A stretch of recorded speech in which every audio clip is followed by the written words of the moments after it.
Good morning mga kalalodams. So, nandito tayo sa nabili naming lupa. Meron akong dalang seedlings ng passion fruit at dragon fruit. Itong lupa na to nabili namin to nung kalakasan pa ng karir namin sa Maynila. Ngayon lang na namin nabigyan ng time. Gusto kong maging productive na to. Siyempre ang una nating tatanim yung produkto natin sa mobile coffee shop. Yung passion fruit, gusto ko nang i-apply dito yung natural farming na ginagawa natin sa Lola Don's Farm. Dito, ipapakita ko sa inyo na kahit maliit lang ang lupa, pwede tayong kumita. So, ang lupa na to ay 800 square meter lang.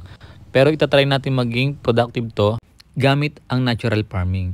So dito, lahat ng aming kitchen waste at ng aming mobile coffee shop waste, dito ko dinadala. Ginagawa nating natural na pataba upang makatipid tayo. Isa yun sa pamamaraan. Marami pa akong share. Marami pang paraan para makatipid tayo sa mga inputs. Papakita ko rin sa inyo paano gumawa ng mga liquid fertilizer na pwede natin gamitin dito sa aming farm. Kaya huwag makalimot mag-subscribe para sa marami pang update.